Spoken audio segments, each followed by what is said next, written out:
Council, let me give the floor to the United Kingdom of Great Britain and Northern Ireland, Right Honourable Andrew Mitchell, MP, Minister of State for Development and Africa, via Zoom. Thank you, Mr. President. Today we our solidarity with the people of Sudan. When the late Kofi Annan proposed the creation of this council, he asked for a body that could react in the very worst moments, a council that would respond quickly so we could help save lives.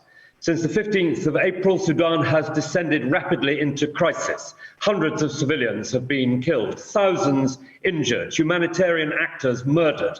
The risk of violence and atrocities against particular groups is rising. Millions more face shortages of food and medicine or have been forced to flee as refugees. The Secretary-General has warned that the effects of the wider region will be very severe indeed.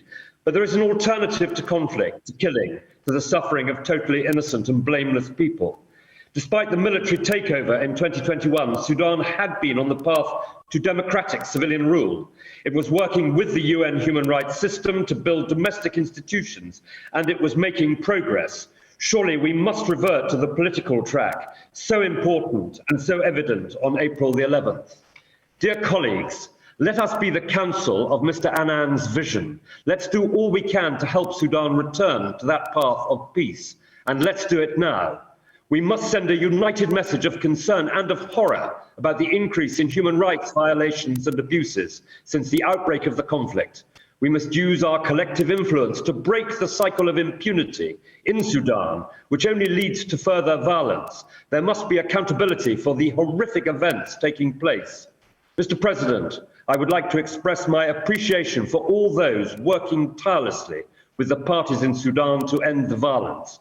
Colleagues from the African Union, the Intergovernmental Authority on Development, the Arab League and United Nations, virtually the entire cohort of the international community. It is vital these efforts continue. To colleagues in the Council, I urge you to adopt today's draft resolution to express our united support for the human rights of the Sudanese people and to work together for a swift end to this terrible conflict. Thank you.